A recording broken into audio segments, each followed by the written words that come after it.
أعوذ بالله من الشيطان الرجيم.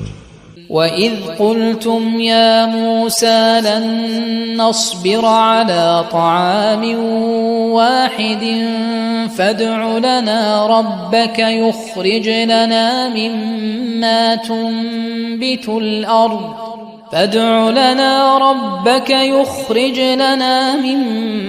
تُنبِتُ الْأَرْضُ مِن بَقْلِهَا وَقِثَّائِهَا وَفُومِهَا وَعَدَسِهَا وَبَصَلِهَا قَالَ أَتَسْتَبْدِلُونَ الَّذِي هُوَ أَدْنَىٰ بِالَّذِي هُوَ خَيْرٌ اهْبِطُوا مِصْرًا فَإِنَّ لَكُم مَّا سَأَلْتُمْ وَضُرِبَتْ عَلَيْهِمُ الذِّلَّةُ وَالْمَسْكَنَةُ وَبَاءُوا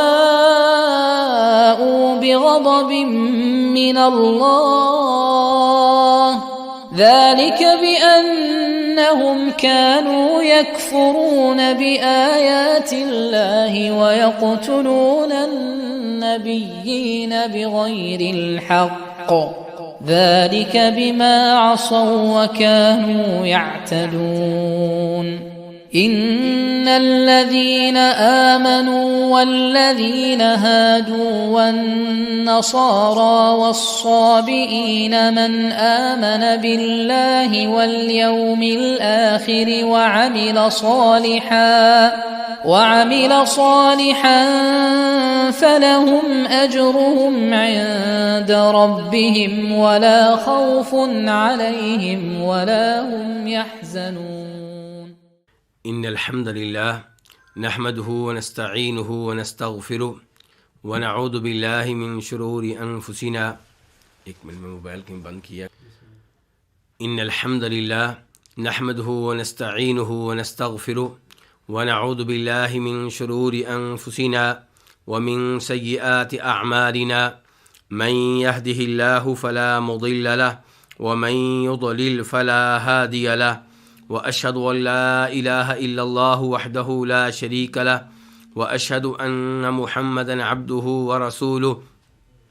يا أيها الذين آمنوا اتقوا الله حق تقاته ولا تموتن إلا وأنتم مسلمون. يا أيها الناس اتقوا ربكم الذي خلقكم من نفس واحدة وخلق منها زوجها وبث منهما رجالا كثيرا ونساء واتقوا الله الذي تساءلون به والأرحام إن الله كان عليكم رقيبا. يا أيها الذين آمنوا اتقوا الله وقولوا قولا سديدا يصلح لكم أعمالكم ويغفر لكم ذنوبكم ومن يطع الله ورسوله فقد فاز فوزا عظيما. أما بعد فإن خير الحديث كتاب الله وخير الهدي هدي محمد صلى الله عليه وسلم وشر الأمور محدثاتها وكل محدثة بدعة وكل بدعة ضلالة وكل ضلالة في النار. قال تعالى: وإذ أخذنا ميثاقكم ورفعنا فوقكم الطور خذوا ما آتيناكم بقوة واذكروا ما فيه لعلكم تتقون. سورہ بقرہ کی آیت نمبر 63 کی تلاوت میں نے آپ کے سامنے کی ہے. اس آیت میں اللہ رب العزت اپنے احسانات کا تذکرہ فرما رہے ہیں جو اللہ رب العزت نے بنی اسرائیل پہ کیے، اور ان احسانات کے مقابلے میں بنی اسرائیل کی سرکشی، ان کی نافرمانی کا تذکرہ بھی ہو رہا ہے. اور یہی وہ موضوع ہے جو کئی آیتوں سے چلا آ رہا ہے. چنانچہ اللہ رب العزت ارشاد فرماتے ہیں: وَإِذْ أَخَذْنَا مِيثَاقَكُمْ، اور جب ہم نے لیا تم سے پختہ عہد، اور ہم نے تمہارے اوپر طور پہاڑ کو بلند کیا، تم پکڑ لو جو ہم نے تمہیں دیا ہے قوت کے ساتھ، اور یاد کرو جو اس میں ہے تاکہ تم متقی بن جاؤ. اس آیت کے مفردات اور اس آیت کے الفاظ کی وضاحت کی طرف چلتے ہیں. اخذنا، ہم نے لیا، یہ فعل ماضی ہے اور جمع متکلم ہے، یعنی کہ جمع کے لیے لفظ ہے، اور اللہ رب العزت ایک ہیں۔ اللہ رب العزت نے پھر جمع کا لفظ کیوں استعمال کیا؟ تعظیم کے طور پہ۔ اللہ تعالیٰ سے بڑھ کر کوئی عظیم نہیں ہے۔ جب اللہ تعالیٰ کہتے ہیں کہ ہم نے لیا، تو یہ الفاظ اللہ رب العزت کے شایان شان ہیں۔ میثاقکم، میثاق اس عہد کو کہتے ہیں جسے پختہ کیا گیا ہو، جس کے ساتھ قسم لی گئی ہو، یا جس عہد کو کسی بھی طریقے سے پختہ کر لیا گیا ہو۔ ورفعنا، ہم نے بلند کیا، فعل ماضی ہے اور یہ بھی جمع کے لیے ہے، ایک کے لیے نہیں ہے۔ فوقکم، فوق اوپر کو کہتے ہیں، فوق ظرف مکان ہے، اوپر۔ کم کا معنی تمہارے، یعنی کہ فوقکم تمہارے اوپر۔ الطور، الطور کے بارے میں دو باتیں ذہن میں رکھنی چاہیے۔ نمبر ایک کہ الطور وہ پہاڑ ہے جس پہ موسیٰ علیہ السلام اللہ رب العزت سے ہم کلام ہوئے تھے، یعنی کہ ایک خاص پہاڑ کا نام ہے۔ اور دوسرا قول اس کے بارے میں یہ ہے کہ کوئی بھی پہاڑ ہو اسے طور کہتے ہیں، اور جب یہاں پہ کہا گیا کہ ہم نے تمہارے اوپر طور کو بلند کیا، تو مراد یہ ہے کہ کسی پہاڑ کو بلند کیا۔ تو دو قول موجود ہیں، اور اس کی وضاحت میں اس آیت کو بھی پیش کیا جا سکتا ہے جو سورہ اعراف میں آئی ہے کہ وَإِذْ نَتَقْنَا الْجَبَلَ فَوْقَهُمْ كَأَنَّهُ ظُلَّةٌ وَظَنُّوا أَنَّهُ وَاقِعٌ بِهِمْ۔ وہاں پہ اللہ تعالیٰ کہہ رہے ہیں کہ نَتَقْنَا الْجَبَلَ، جبل پہاڑ کو کہتے ہیں، کہ ہم نے پہاڑ کو ان کے اوپر بلند کیا۔ خُذُوا، یہ فعل امر ہے اور جمع کے لیے ہے، تم لو، تم پکڑو۔ ما اسم موصول ہے الذی کے معنی میں، یعنی کہ تم پکڑو ما اس چیز کو، آتینا جو ہم نے دی۔ آتینا فعل ماضی ہے، جمع کے لیے ہے۔ اللہ رب العزت اپنے بارے میں کہہ رہے ہیں کہ ہم نے دی۔ کم تمہیں، بقوتن، بقوتن قوت کے ساتھ، بارف جر ہے اور قوہ مجرور ہے۔ یہ کس کے متعلق ہوگا؟ یہ خضوع کے متعلق ہے، آتینا کے متعلق نہیں ہے، کہ تم پکڑو قوت کے ساتھ۔ وذکروا، اذکروا فعل امر ہے، جمع کے لیے ہے، تم یاد کرو۔ ما اس چیز کو، اسم موصول ہے الذی کے معنی میں، فیہ جو اس میں ہے۔ لعلکم، لعل تعلیل کے لیے ہے، کیونکہ اللہ رب العزت کلام کر رہے ہیں، تو جب اللہ تعالیٰ کہیں لعل، تو اس کا معنی ترجیح والا نہیں ہوتا، اس کا مطلب یہ نہیں ہوتا کہ میں امید کرتا ہوں، کیونکہ اللہ کا علم یقینی ہے، اس میں یہ نہیں ہوتا کہ میں امید کرتا ہوں۔ اللہ کو ہر چیز کا علم یقینی طور پہ ہوتا ہے، تو اس لیے یہاں پہ لعل کا دوسرا معنی ہے تعلیل والا، تاکہ، لعلکم تاکہ تم، تتقون متقی بن جاؤ، جہنم کی آگ سے بچنے والے بن جاؤ۔ اب اس آیت کی تفسیر کی طرف آتے ہیں۔ اللہ تعالیٰ فرما رہے ہیں اور اس وقت کو یاد کرو جب ہم نے لیا میثاقکم، تم سے پختہ عہد۔ یہ پختہ عہد کس بات پہ لیا تھا؟ اس کے بارے میں علماء کرام نے یہ وضاحت کی ہے کہ جب موسیٰ علیہ السلام تورات لے کر آئے اور اللہ کا نازل کردہ کلام تورات کی شکل میں ان کے سامنے رکھا، تو ان لوگوں نے اس کلام سے اعراض کیا، انہوں نے اس کو اہمیت نہ دی، انہوں نے اس سے منہ موڑا، حالانکہ اللہ کا نازل کردہ کلام تھا، اور اس اللہ نے نازل کیا تھا جس اللہ نے بنی اسرائیل کو فرعون کی غلامی سے نجات دی، اس اللہ نے نازل کیا تھا جس اللہ نے ان کی آنکھوں کے سامنے ان کے دشمن فرعون کو غرق کیا تھا۔ چاہیے تھا اللہ کے کلام کو ہاتھوں ہاتھ لیتے، اس کا استقبال کرتے، اس کے ساتھ محبت کا اظہار کرتے، اس میں دلچسپی لیتے، لیکن انہوں نے منہ موڑا اور اعراض کیا۔ تو اللہ رب العزت نے پھر ورفعنا فوقکم الطور، ہم نے تمہارے اوپر طور پہاڑ کو بلند کیا، یا ہم نے تمہارے اوپر کسی بھی پہاڑ کو بلند کیا۔ پھر اللہ نے ان کے اوپر پہاڑ کو بلند کیا، گویا کہ وہ سائبان ہو، ان کے اوپر گرنے والا ہو۔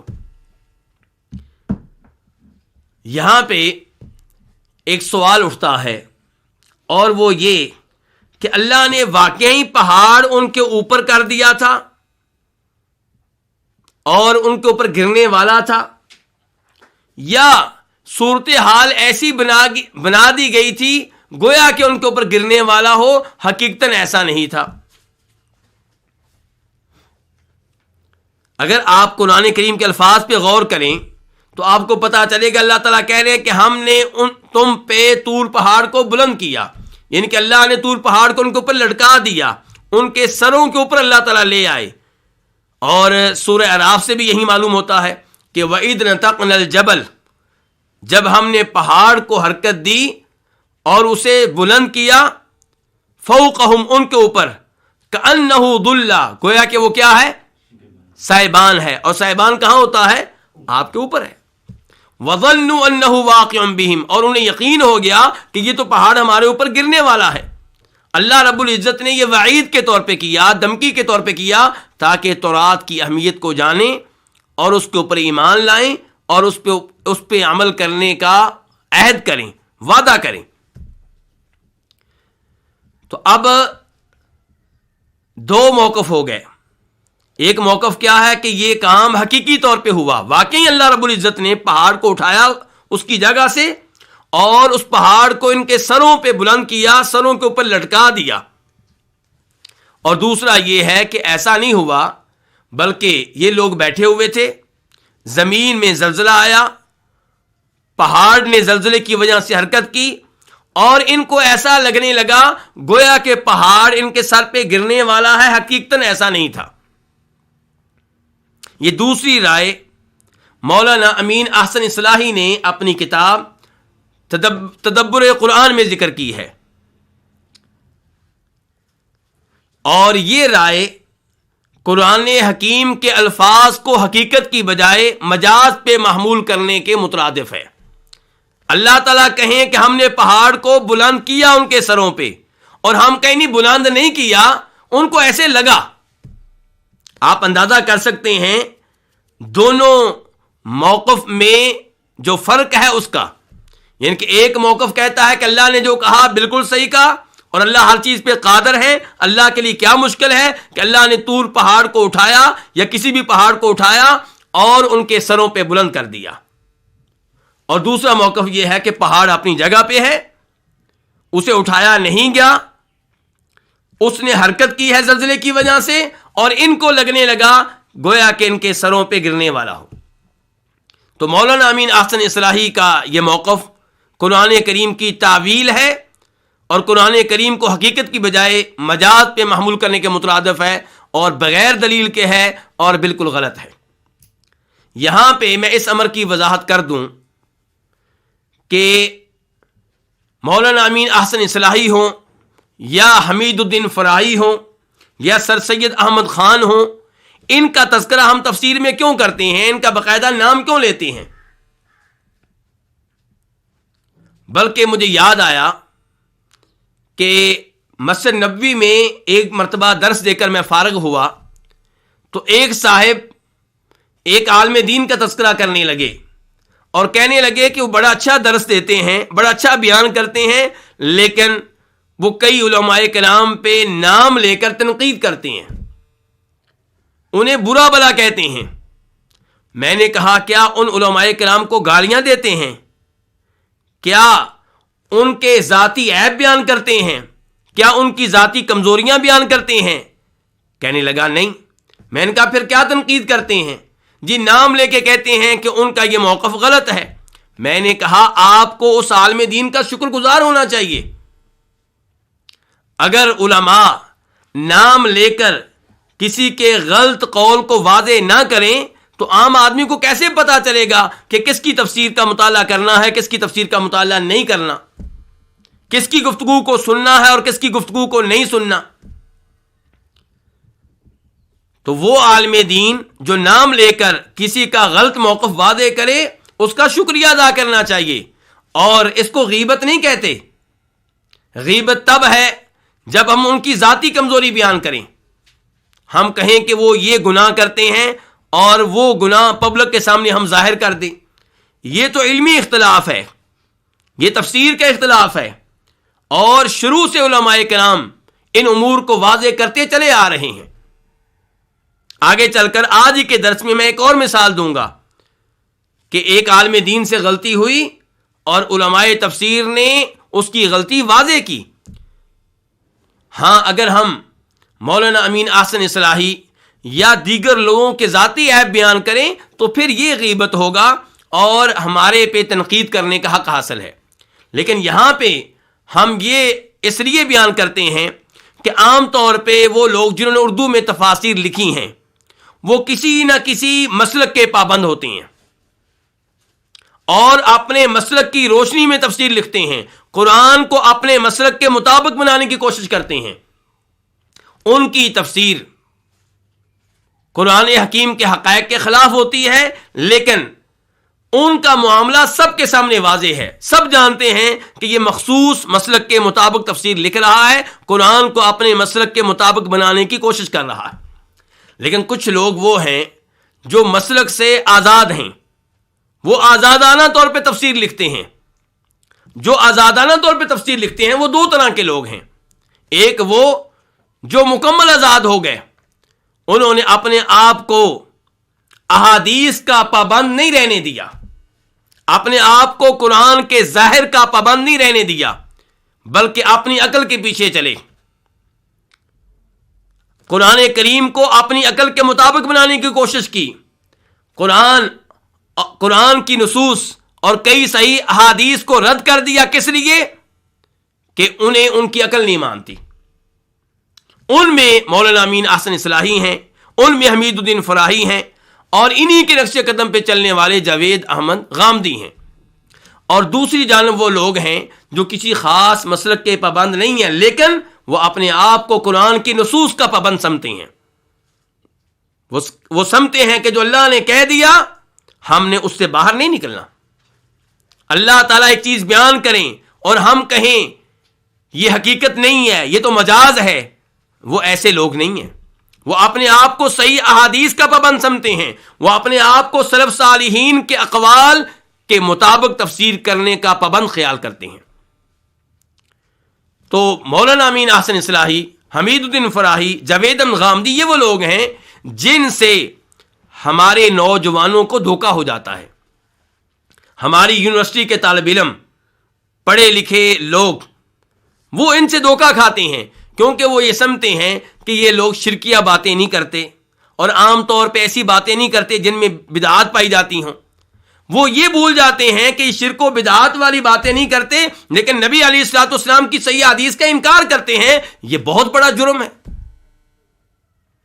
پھر قرآن کی آیات کو بظاہر مانتے ہیں، لیکن مانا اسے حقیقت کی بجائے، ظاہر کی بجائے تعویل پہ محمول کرتے ہیں، اس کی تعویلیں کرتے ہیں، اور اس کی ایک مثال یہ ہے۔ تو اس لیے معاملہ واضح ہونا چاہیے، لوگوں کو معلوم ہونا چاہیے کہ ہم نے کون سی تفسیر پڑھنی ہے، ہم نے کس کی تفسیر سننی ہے۔ اور بلکہ یہاں پہ ایک اور بات بھی واضح کر دوں، مجھے بہت سے لوگوں کی طرف سے پیغام آ رہا ہے کہ آپ کی تفسیر سنتے ہوئے ہمیں مشکل پیش آتی ہے۔ تو میری ایسے بھائیوں سے درخواست ہے کہ تفسیر سنتے ہوئے قرآن کریم اپنے سامنے رکھیں، قرآن کریم کی آیات اپنے سامنے رکھیں، پھر آپ قرآن کی تفسیر کو صحیح معنوں میں سمجھ سکیں گے۔ اور کوشش کریں کہ آپ ایک درس کو 2 بار، 3 بار، 4 بار سنیں، کیونکہ آپ باقاعدہ طور پہ عربی کے عالم نہیں ہیں اور آپ اللہ کا کلام سمجھنا چاہتے ہیں۔ عربی بھی آپ نے نہیں پڑھی اور اللہ کا کلام سمجھنا چاہتے ہیں، بہت اچھی بات ہے، لیکن اس کے لیے محنت کی ضرورت ہے۔ آپ ایک درس کو 2 بار، 3 بار، 4 بار، 5 بار سنیں، ہر بار آپ کو ثواب ملے گا، کیونکہ آپ اللہ کا کلام سمجھنا چاہ رہے ہیں۔ اور اللہ رب العزت سے دعا بھی کیا کریں کہ اللہ تعالیٰ آپ کا سینہ قرآن کے لیے کھول دے۔ اور یہ جو میں مختلف الفاظ کے بارے میں وضاحت کرتا ہوں، اس میں دلچسپی لیں، کیونکہ آپ نے 30 پارے پڑھنے ہیں، 114 صورتیں پڑھنی ہیں۔ یہ ممکن نہیں ہے کہ آپ عربی کے الفاظ سے غفلت کا مظاہرہ کریں اور 30 کے 30 پارے صحیح معنوں میں سمجھ لیں۔ اس لیے آپ عربی زبان کے ساتھ اپنی معرفت کو یقینی بنائیں۔ ہلکے پھلکے الفاظ ان کا معنی جاننے کی کوشش کریں، انشاءاللہ اللہ رب العزت تفسیر آپ کے لیے آسان کر دے گا۔ تو یہاں پہ اللہ تعالیٰ کیا کہہ رہے ہیں؟ جب ہم نے تم سے پختہ عہد لیا اور تمہارے اوپر پہاڑ کو بلند کیا، تو اب یہ مجاز ہے یا حقیقت؟ یہ حقیقت ہے، مجازی طور پہ نہیں، حقیقی طور پہ اللہ نے پہاڑ کو ان کے سروں پہ بلند کیا۔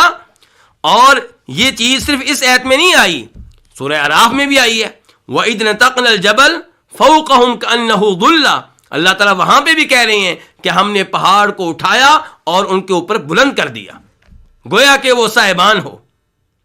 پہاڑ ان کے اوپر ایسے پہاڑ واقعی بلند تھا، لیکن گویا کہ کیا ہے، اس کا بلند ہونا ایسے ہے گویا کہ وہ صاحبان ہے۔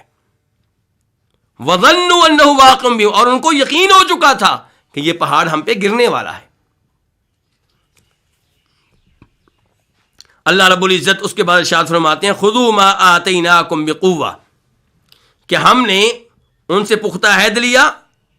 کیسے لیا؟ کہ پہاڑ کو ان کے سروں پہ بلند کر دیا تاکہ معاملے کی سنگینی کو سمجھیں اور اس معاملے پہ غور کریں۔ اور ہم نے کہا ان سے اس موقع پہ خذو، تم پکڑو۔ کیا پکڑو؟ ما آتیناکم، جو ہم نے تم کو دیا ہے۔ تو اللہ نے کیا دیا تھا؟ یہ ہم پہلے پڑھ چکے ہیں کہ وَإِذْ آتَيْنَا مُوسَى الْكِتَابَ وَالْفُرْقَانَ لَعَلَّكُمْ تَهْتَدُونَ، ہم نے موسیٰ کو کتاب دی تھی۔ کون سی کتاب؟ تورات علیہ السلام۔ تو یہ تورات، اس کے بارے میں کہا جا رہا ہے کہ اس کو مضبوطی سے پکڑ لو، بقوۃ، مضبوطی کے ساتھ، سنجیدگی کے ساتھ عمل کرنے کی نیت سے۔ ایک یہ ہے کہ آپ کتاب پکڑ لیں ٹرخانے کے لیے، دھوکہ دینے کے لیے نہیں، خذو بقوہ، مضبوطی کے ساتھ پکڑو، سنجیدگی کے ساتھ پکڑو۔ کیا پکڑو؟ ما آتیناکم، جو ہم نے تم کو دیا ہے۔ تو کیا دیا تھا؟ تورات۔ وَاذْكُرُوا مَا فِيهِ، اور تم یاد کرو جو اس میں ہے، جو اس کتاب میں ہے، جو اس تورات میں ہے، اس کی تلاوت بھی کرو، اسے سمجھنے کی کوشش کرو تاکہ اس پہ عمل کرنے والے بنو۔ وَاذْكُرُوا مَا فِيهِ، اور تم یاد کرو، ذکر کرو اس چیز کا جو اس میں ہے۔ لعلکم تتقون، تاکہ تم کیا بن جاؤ؟ متقی بن جاؤ، پرہیزگار بن جاؤ۔ یعنی کہ تورات میں جو اللہ نے احکام دیے ہیں ان پہ عمل کرو گے، اور جن چیزوں سے روکا ان سے دور رہو گے تو تم متقی بن جاؤ گے، اور یوں تم جہنم کی آگ سے بچنے والے بن جاؤ گے، اللہ کے غضب سے اور اللہ کے عذاب سے بچنے والے بن جاؤ گے۔ اس کے بعد اللہ رب العزت ارشاد فرماتے ہیں آیت نمبر 64 میں، ثم تولیتم من بعد ذلک فلولا فضل اللہ علیکم ورحمتہ لکنتم من الخاسرین، پھر تم نے اعراض کیا اس کے بعد، پس اگر اللہ کا فضل تم پہ نہ ہوتا اور اس کی رحمت نہ ہوتی، البتہ تم ہو جاتے نقصان اٹھانے والوں میں سے۔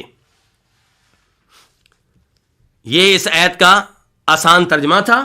اب ہم اس کے الفاظ کی طرف آتے ہیں۔ ثم کا معنی کیا ہوتا ہے؟ پھر۔ یہ حرف عطف کے لیے آتا ہے، یعنی کہ پہلے وہ کام ہوا، پھر کیا ہوا؟ پھر تولیتم، تم نے اعراض کیا، تم نے منہ موڑا۔ تولیتم فعل ماضی ہے، جمع کے لیے ہے، تم نے اعراض کیا۔ من بعد ذالک، اس کے بعد، کس کے بعد؟ اشارہ کس کی طرف ہے؟ اس عہد کے بعد، یعنی کہ ہم نے تم سے عہد لیا تھا، تمہیں تورات دی تھی، تم قبول نہیں کر رہے تھے، ہم نے تمہارے اوپر پہاڑ بلند کیا، پھر تمہیں معاملے کی سنگینی کا احساس ہوا، تم نے پھر تورات لے لی، اس پہ عمل کرنے کا وعدہ کر لیا۔ اب چاہیے یہ تھا کہ اس وعدے پہ پورا اترتے، اس وعدے پہ عمل کرتے، لیکن تم نے کیا کیا؟ ثم تولیتم من بعد ذالک، پھر تم نے اعراض کیا، من بعد ذالک، اس کے بعد، یعنی کہ اس پختہ عہد کے بعد۔ فلولا فضل اللہ، لولا اگر نہ ہوتا، اسے کہتے ہیں حرف امتناع لوجود۔ فلولا فضل اللہ علیکم، اگر تم پہ اللہ کا فضل نہ ہوتا، ورحمتہ، اور اس کی رحمت نہ ہوتی۔ ورحمتہ، ہو ضمیر کدھر جا رہی ہے؟ اس کا مرجع کیا ہے؟ لفظ اللہ۔ اگر اللہ کا فضل، اللہ کی رحمت تم پہ نہ ہوتی، لکنتم، لام جو ہے یہ جواب ہے لولا کا، البتہ کے معنی میں، البتہ کنتم، تم ہو جاتے، من الخاسرین، نقصان اٹھانے والوں میں سے. خاسرین جمع ہے کس کی؟ خاسر کی. خاسر نقصان اٹھانے والا ایک، اس کی جمع کیا ہے؟ خاسرین، خاسرون. اور من جو ہے یہ کون سا ہے؟ تبعیدیہ. تم ہو جاتے خسارہ اٹھانے والوں میں سے. اس آیت کا مفہوم کیا ہے؟ اس آیت کا مفہوم یہ ہے کہ اللہ رب العزت یہاں پہ بیان کر رہے ہیں اپنے اس احسان کو جو اللہ نے بنی اسرائیل پہ کیا کہ انہیں کتاب دی، اور پھر ان سے عہد لیا کہ تم اس پہ عمل کرو گے. یہ بھی اللہ کا احسان تھا ان کے اوپر. اگر اللہ تعالیٰ ان کے اوپر پہاڑ کو بلند نہ کرتے اور وہ شروع سے تو راز سے اعراض کرتے تو اپنے اوپر ظلم کرتے، جہنم کی آگ کا ایندھن بنتے. اللہ نے ہلکی سی سزا دکھا کر ان سے عہد لے لیا تاکہ تورات پہ عمل کریں اور روز آخرت جنت حاصل کرنے والے بن جائیں، جہنم کی آگ سے بچنے والے بن جائیں. لیکن انہوں نے آگے سے کیا کیا؟ ان کی کمینگی کیا ہے؟ ان کی سرکشی کیا ہے؟ فرمایا کہ تم نے اس سے اعراض کیا، اس عہد پہ عمل نہیں کیا. پھر اللہ نے تمہیں سزا کیوں نہیں دی؟ کیونکہ اللہ کا تمہارے اوپر فضل ہوا، اللہ کی رحمت ہوئی. اس سے کیا مراد ہے؟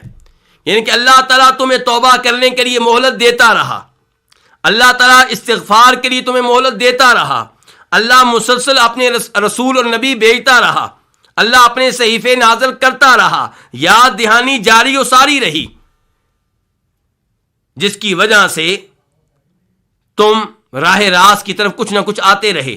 اگر اللہ کا فضل نہ ہوتا، اللہ فوراً تمہیں عذاب دیتا، تو دنیا میں بھی تم نقصان اٹھاتے اور روز آخرت میں بھی نقصان اٹھاتے. تو اگر اللہ کا تم پہ فضل نہ ہوتا اور اس کی رحمت نہ ہوتی تو تم ہو جاتے دنیا اور آخرت میں خسارہ اٹھانے والوں میں سے، نقصان اٹھانے والوں میں سے. اس کے بعد اللہ رب العزت آیت نمبر 65 میں ارشاد فرماتے ہیں وَلَقَدْ عَلِمْتُمُ الَّذِينَ اعْتَدَوْا مِنْكُمْ فِي السَّبْتِ فَقُلْنَا لَهُمْ كُونُوا قِرَدَةً خَاسِئِينَ. اور البتہ تحقیق تم نے یقینی طور پہ جان لیا ان لوگوں کو جنہوں نے تم میں سے حد سے تجاوز کیا، فی السبت ہفتہ کے دن کے معاملے میں. فَقُلْنَا لَهُمْ تو ہم نے ان سے کہا کونو تم ہو جاؤ قردۃ بندر، خاسئین ذلیل. اللہ رب العزت یہاں پہ بنی اسرائیل کا ایک اور واقعہ ذکر فرما رہے ہیں، اور یہ قرآن کریم کے معجزہ ہونے کے پہلوؤں میں سے ایک پہلو ہے کہ اللہ تعالیٰ ماضی کی خبریں دے رہے ہیں اتنی دقت کے ساتھ کہ لوگ ماضی کی یہ خبریں اتنی دقت کے ساتھ نہیں جانتے، اور ان واقعات کے بارے میں کچھ نہ کچھ معلومات بنی اسرائیل کے پاس موجود ہیں.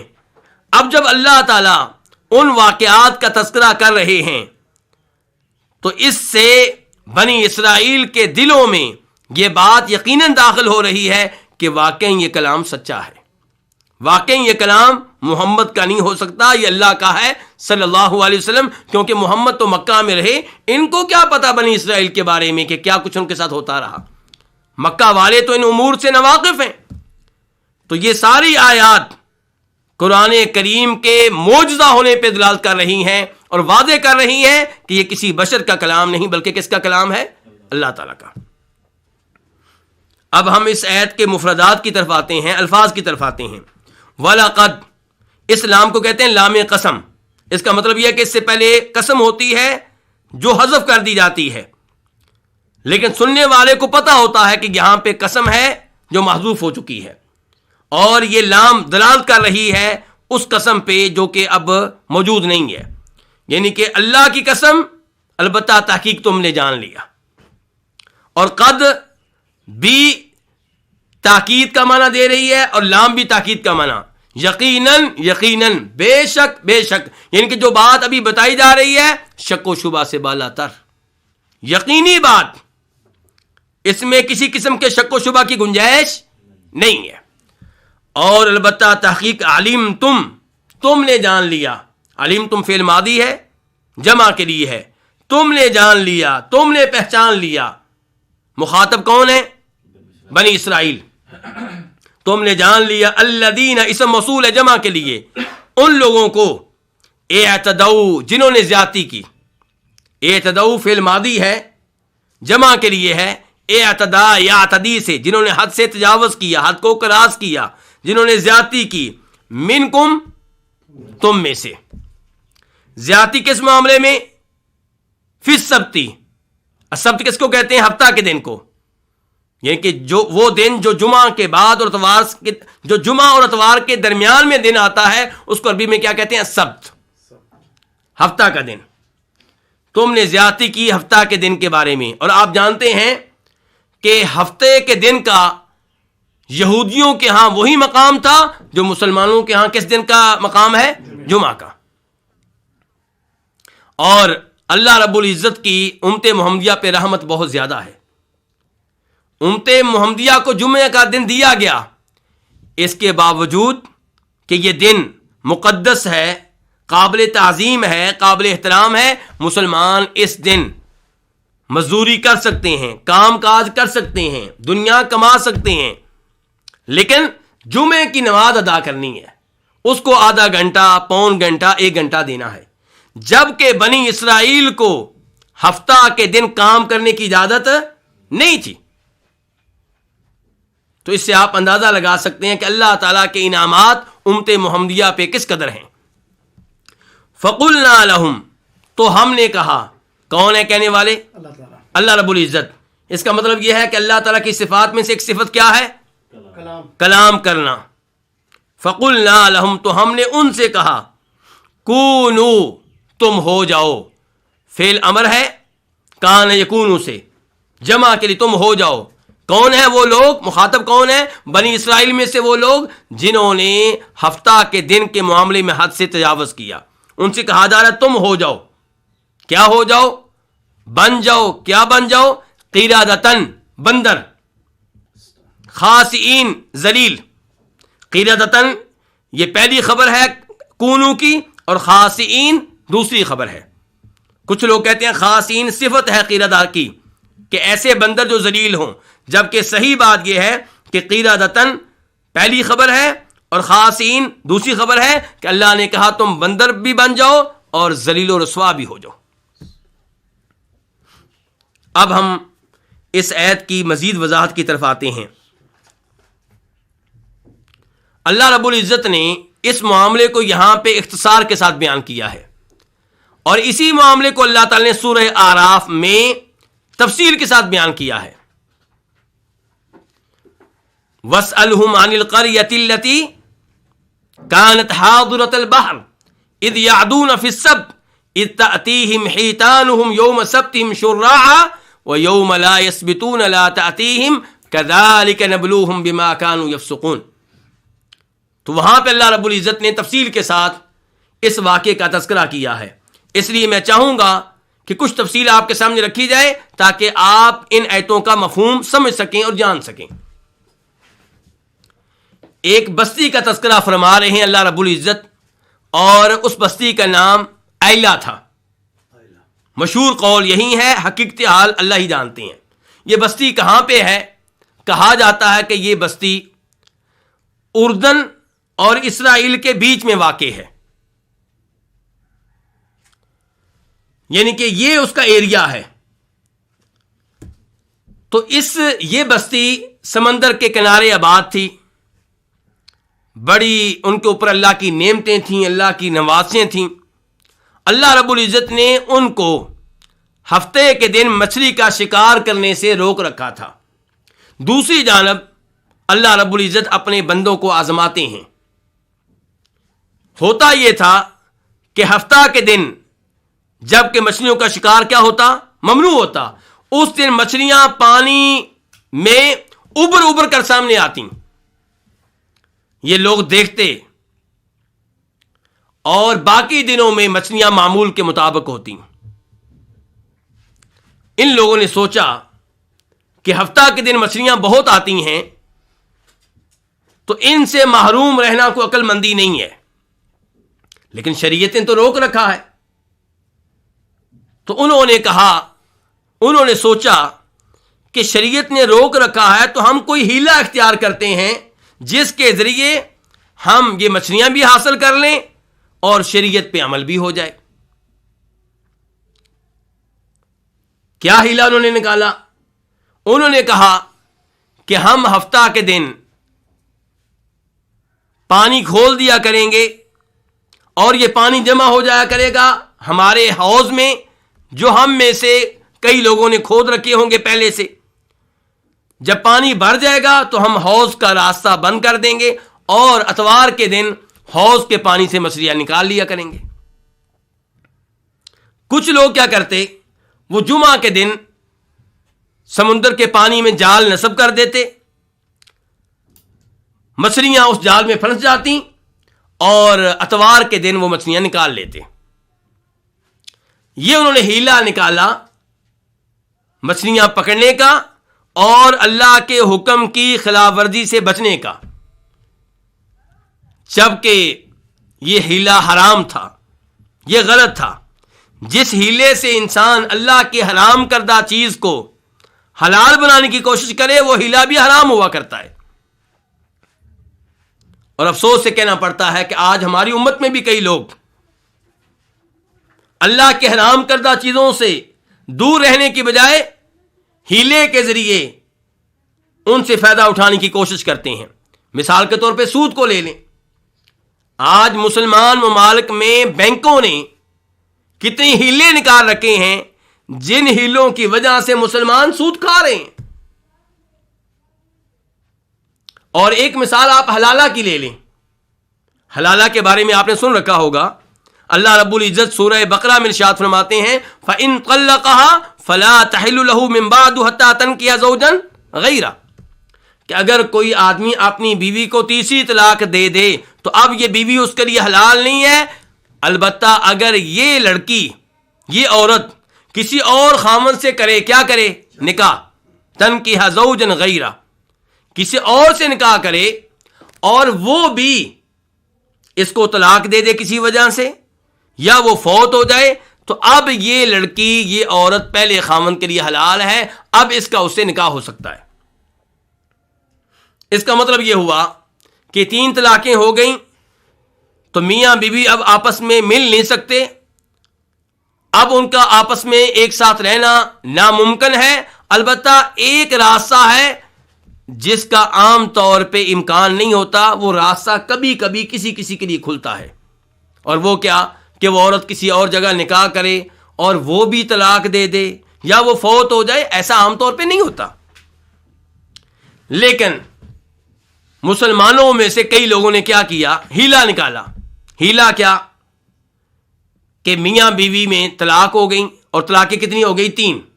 حالانکہ وہ 3 طلاقیں ایک ہی موقع پہ دی گئی ہوتی ہیں، اور مسلم شریف کی صحیح حدیث کے مطابق وہ 3 طلاقیں ایک طلاق قرار پاتی ہیں۔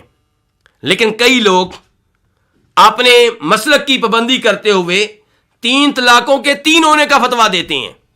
اب جب میاں بیوی روتے ہوئے آتے ہیں تو پھر ان کے لیے راستہ نکالتے ہیں، ہیلا کرتے ہیں، کیا کہ آپ اپنی اس بیگم کا، جو آپ کی پہلے بیگم تھی، اس کا ہمارے کسی طالب علم سے نکاح کر دیں، اپنے کسی رشتہ دار سے نکاح کر دیں، اور پھر وہ ایک دن کے بعد، ایک ہفتے کے بعد، ایک مہینے کے بعد اس کو کیا کر دے؟ طلاق دے دے، پھر تم اس سے نکاح کر لینا۔ تو یہ ہیلا ان ہیلوں میں سے ہے جو ہیلے بنی اسرائیل نے اختیار کیے، اور ایسے ہیلوں کی وجہ سے ان پہ عذاب آیا۔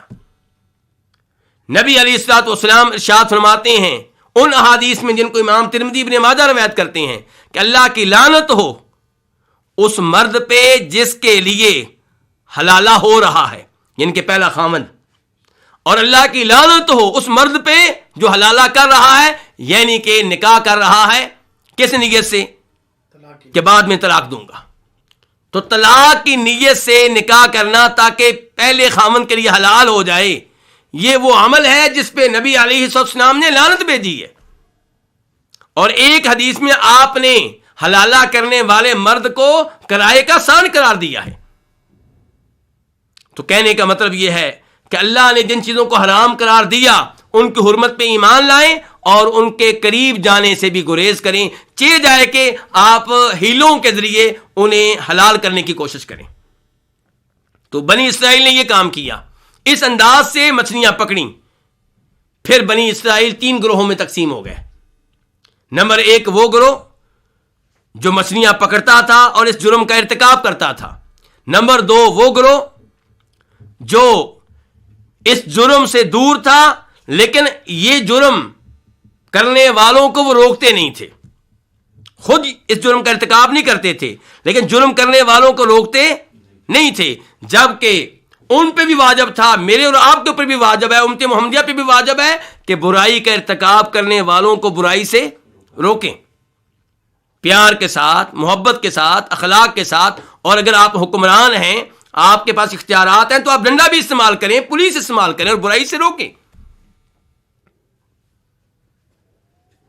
اور تیسرا گروہ وہ تھا جو اس جرم سے دور تھا اور اس جرم کا ارتکاب کرنے والوں کو منع کر رہا تھا. 3 گروہ ہو گئے. اللہ رب العزت نے ان تینوں کا تذکرہ سورہ اعراف میں کیا ہے. اب وہ لوگ جو اس جرم سے روک رہے تھے, ان سے ان لوگوں نے کہا جو خاموش تھے, خود جرم نہیں کرتے تھے لیکن روکتے بھی نہیں تھے, کہ لما تعظون قوما اللہ مہلکہم او معذبہم عذابا شدیدا, تم ان کو کیوں ہر وقت سمجھاتے رہتے ہو, اللہ ان کو ہلاک کرے گا یا اللہ ان پہ عذاب بھیجے گا. تو روکنے والوں نے کہا, نصیحت کرنے والوں نے کہا معذرۃ الی ربکم لعلہم یتقون, ہم 2 وجہ سے ان کو روکتے ہیں. نمبر 1, شاید ہماری نصیحت کبھی ان پہ اثر کر جائے, شاید اس جرم کو یہ ترک کر دیں.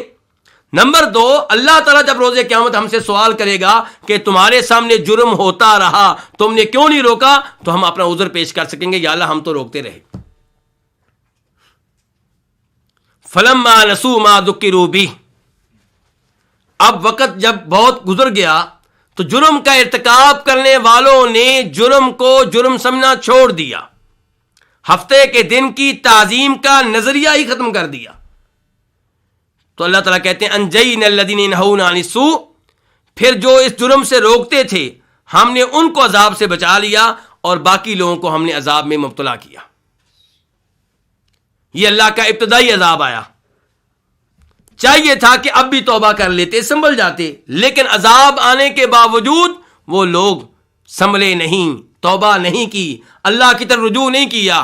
پھر کیا ہوا, فلما عتوا عما نہوا عنہ قلنا لهم كونوا قردة خاسئین, جب سرکشی ان کی انتہائی درجے کو پہنچ گئی تب ہم نے کہا بندر بن جاؤ, ذلیل بن جاؤ. تو یہ وہ واقعہ ہے جس کا تذکرہ اللہ تعالیٰ نے یہاں پہ کیا ہے. تو اللہ تعالیٰ کہتے ہیں البتہ تحقیق تم نے جان لیا ان لوگوں کو جنہوں نے تم میں سے ہفتہ کے دن کے معاملے میں حد سے تجاوز کیا, یعنی کہ ہفتہ کے دن مچھلی کا شکار کرتے رہے یا مچھلی کا شکار کرنے کے لیے ہیلے اختیار کرتے رہے. جال نصب کر دیتے تھے جمعہ کے دن تاکہ مچھلیاں پھنس جائیں ہفتے کے دن اور اتوار کو ہم نکال لیں گے, یا حوض کے لیے پانی کھول دیتے تھے ہفتے کے دن اور مچھلیاں پکڑتے تھے اتوار کے دن. فقلنا لهم, تو ہم نے ان سے کہا کونوا, تم ہو جاؤ, کیا ہو جاؤ, قردۃ بندر, خاسئین, خاصی ان کی جمع ہے, خاسئون اسم فاعل ہے خاصا سے, خاصا اس نے دور کر دیا, اور اس کا معنی الخاصے کا معنی وہ آدمی جس کو دور کر دیا جائے, اور الخاصی کا معنی ذلیل بھی, ذلیل و رسوا آدمی. تو یہاں پہ خاسئین کا معنی کیا ہے, ذلیل و رسوا. امام قتادہ رحمہ اللہ کی تفسیر بھی یہی ہے کہ خاسئین یعنی کہ ذلیل و رسوا. اب یہاں پہ ایک سوال اٹھے گا کہ اللہ تعالیٰ نے ان کو کہا کہ تم ہو جاؤ, کیا ہو جاؤ, بندر. یہ وہی انداز ہے جو اللہ نے بیان کیا ہے کہ انما قولنا لشیء اذا اردناه ان نقول له کن فیکون.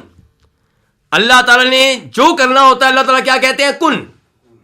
جو تو اللہ تعالیٰ جب کن کہتے ہیں تو وہ چیز ویسے ہو جاتی ہے جیسے اللہ نے چاہا ہوتا ہے, جیسے اللہ کا ارادہ ہوتا ہے.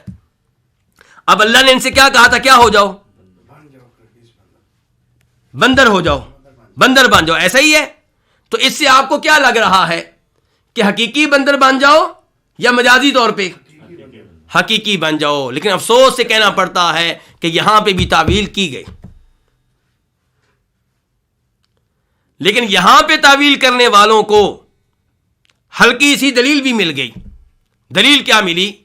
کہ امام مجاہد جو سلف صالحین میں سے ہیں، جو جناب عبداللہ ابن عباس کے شاگرد ہیں، جن کا تفسیر میں حدیث میں ایک بڑا مقام ہے، انہوں نے اس آیت کی تفسیر کی ہے. اس تفسیر کا مفہوم یہی نکلتا ہے کہ یہ بندر بنے ظاہری طور پہ نہیں بلکہ معنوی طور پہ، یعنی کہ ان کی عادتیں، ان کی خصلتیں بندروں والی ہو گئیں، ان کے دل بندر والے ہو گئے، ان کی سوچ بندر والی ہو گئی. لیکن جسم کیسے رہا؟ جیسے پہلے تھا. جسم ویسے رہا جیسے پہلے تھا، انسان کے انسان رہے. یہ وہ قول ہے جو کس کا؟ امام مجاہد کا. اور امام مجاہد کا یہ قول قرآن کے ظاہر کے خلاف ہے. امام مجاہد کا یہ قول دیگر سلف صالحین کے خلاف ہے. صحابہ کرام اور تابعین اگر کسی ایک بات پہ اجماع کر لیں، اتفاق کر لیں، تو ہم اس قول کو لیتے ہیں، اس پہ عمل کرتے ہیں. لیکن جب ان میں اختلاف ہو جائے تو پھر ہم کس کی طرف دیکھیں گے؟ دلائل کی طرف دیکھیں گے، پھر قرآن کے ظاہر کی طرف دیکھیں گے. چونکہ امام مجاہد کا قول قرآن کے ظاہر کے خلاف ہے، اس لیے اس کو علماء کرام نے رد کیا، علماء تفسیر نے ریجیکٹ کر دیا. امام طبری رحمہ اللہ نے اس قول پہ شدید تنقید کی ہے. امام ابن کثیر رحمہ اللہ نے اس قول پہ شدید تنقید کی ہے. تو صحیح بات یہ ہے کہ وہ بندر بن گئے جیسا کہ اللہ نے کہا ہے، یعنی کہ ان کی شکل و صورت بھی کون سی ہو گئی؟ بندروں والی. تو وہ ان کو بندر بنا دیا گیا، جسمانی طور پہ بھی اور معنوی طور پہ بھی. جسم کے لحاظ سے بھی بندر، سوچ کے لحاظ سے بھی بندر، ہر لحاظ سے وہ بندر بن گیا. کیونکہ اللہ نے کہا کونوا قردۃ، تم بندر ہو جاؤ. اللہ نے یہ نہیں کہا کہ تمہارے دل بندر ہو جائیں، اللہ نے یہ نہیں کہا کہ تمہاری سوچ بندروں والی ہو جائے. اللہ نے کہا کونوا قردۃ، تم ہو جاؤ بندر. اور پھر اس امر کی تائید کس امر کی؟ کہ وہ حقیقی طور پہ بندر بن گئے، ان کی شکل و صورت بھی بندروں والی ہو گئی. اس امر کی تائید دیگر آیات سے بھی ہوتی ہے. مثال کے طور پہ سورہ مائدہ اللہ تعالیٰ فرماتے ہیں قل هل انبئکم بشر من ذلک مثوبۃ عند اللہ من لعنہ اللہ وغضب علیہ وجعل منہم القردۃ والخنازیر وعبد الطاغوت. اللہ تعالیٰ وہاں پہ یہودیوں کا تذکرہ کرتے ہوئے کہہ رہے ہیں کہ ہم نے ان میں سے کئی لوگوں کو بندر بنایا، خنزیر بنایا. تو کیا وہاں پہ بھی ہم تعویل کریں گے؟ کس کس جگہ ہم کہیں گے کہ اللہ کا کلام حقیقی معنی پہ نہیں ہے، اللہ کے کلام کا وہ مطلب نہیں ہے جو سمجھ میں آ رہا ہے، کوئی دوسرا مطلب ہے؟ ایسا ہمیں زیب نہیں دیتا. ہمیں چاہیے کہ اللہ کے کلام کو اس کی حقیقت پہ اور اس کے ظاہر پہ محمول کریں، الا یہ کہ ہمارے پاس کوئی دلیل ہو جس سے پتہ چل رہا ہو کہ یہاں پہ حقیقی معنی مراد نہیں ہے بلکہ مجازی معنی مراد ہے. اللہ تعالیٰ کے لیے ان کو بندر بنا دینا کون سا مشکل ہے؟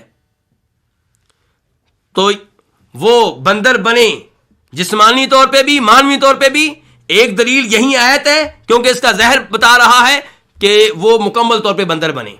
دوسرے نمبر پہ وہ آیت جو بھی میں نے تلاوت کی سورہ مائدہ، اور تیسرے نمبر پہ امام مجاہد کے علاوہ باقی سلف صالحین کے اقوال، اور چوتھے نمبر پہ وہ آیت جو اس کے بعد آ رہی ہے، اس سے بھی یہی پتہ چلتا ہے کہ یہ حقیقی طور پہ بندر بنے. اور افسوس سے کہنا پڑتا ہے کہ مولانا امین احسن اصلاحی نے یہاں پہ کون سی رائے اختیار کی ہے؟ وہ رائے جو تعویل پہ مبنی ہے، جبکہ وہ مفسرین جن کے بارے میں کہا جاتا ہے کہ وہ تفسیر کرتے ہوئے قرآن سے مدد لیتے ہیں، نبی علیہ السلام کی صحیح احادیث سے مدد لیتے ہیں، سلف صالحین سے مدد لیتے ہیں، جیسا کہ امام طبری ہیں، امام ابن کثیر ہیں، انہوں نے کس قول کو اختیار کیا ہے؟ کہ وہ حقیقی طور پہ، جسمانی طور پہ، معنوی طور پہ، مکمل طور پہ بندر بنے. تو اب ہم آتے ہیں اس آیت کی طرف جو اس کے بعد ہے. اللہ تعالیٰ فرماتے ہیں فَجَعَلْنَاهَا نَكَالًا لِمَا بَيْنَ يَدَيْهَا وَمَا خَلْفَهَا وَمَوْعِظَةً لِّلْمُتَّقِينَ. پس ہم نے اسے بنا دیا نکالن عبرت ان کے لیے جو اس کے سامنے تھے اور جو اس کے پیچھے تھے، اور ہم نے اسے واضح و نصیحت بنا دیا متقین کے لیے، تقوی اختیار کرنے والوں کے لیے، پرہیزگار لوگوں کے لیے۔ یہ تھا اس آیت کا آسان ترجمہ۔ اب ہم اس آیت کے الفاظ اور مفردات کی طرف آتے ہیں۔ جعلنا، ہم نے بنا دیا، کون کہہ رہا ہے؟ اللہ تعالیٰ۔ اور اللہ تعالیٰ ایک ہے، لیکن اللہ تعظیم کے انداز میں کہہ رہے ہیں کہ ہم نے بنا دیا۔ فعل ماضی ہے۔ جعلنا ہا، ہم نے اسے بنا دیا عبرت، ہم نے اسے بنا دیا نمونہ عبرت، ہم نے اسے بنا دیا باعث عبرت۔ کس کو بنا دیا؟ جعلنا ہا ضمیر مذکر کی ہے یا مؤنث کی؟ مؤنث کی۔ تو اس ضمیر کا مرجع کیا ہے؟ ضمیر کدھر جا رہی ہے؟ ضمیر کو کیا کہتے ہیں انگلش میں؟ پروناؤن۔ ہمارے وہ بھائی جو ضمیر کو ابھی تک نہیں سمجھ رہے، ان کی آسانی کے لیے میں لفظ استعمال کر رہا ہوں۔ تو یہ ضمیر کدھر جا رہی ہے؟ اس میں علماء کرام کا کافی اختلاف ہے۔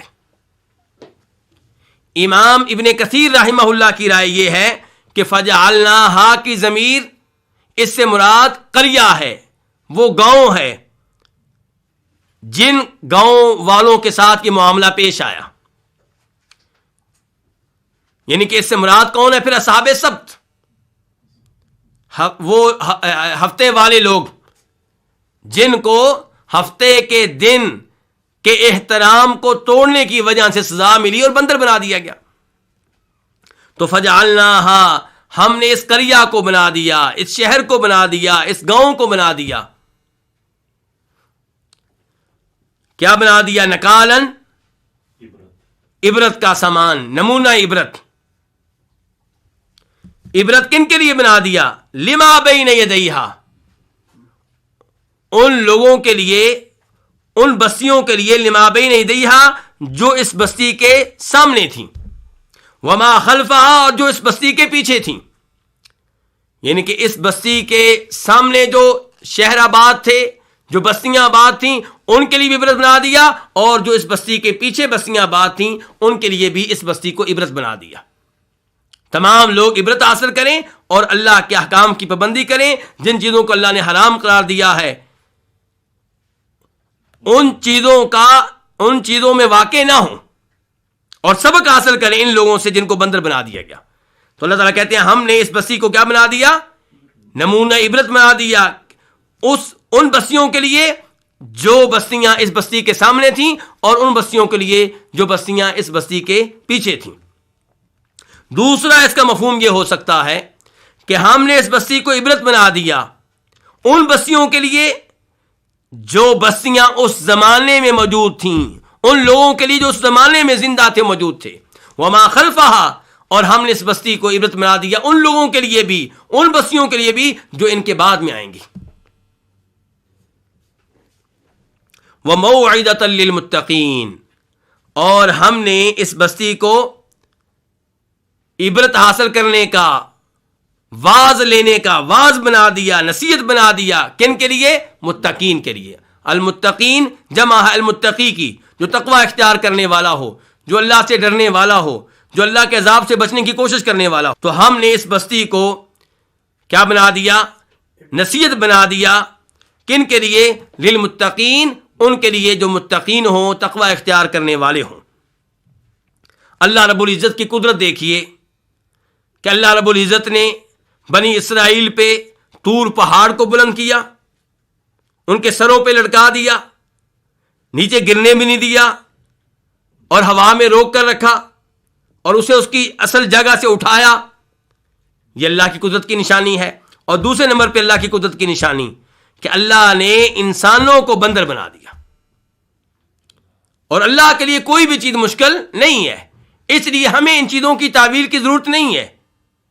جب اللہ تعالیٰ قادر ہیں انسان کو بندر بنانے پہ، جب اللہ تعالیٰ قادر ہیں پہاڑ کو اٹھا کر سروں پہ لٹکانے پہ، تو ہم ان چیزوں کی تعویل کیوں کریں؟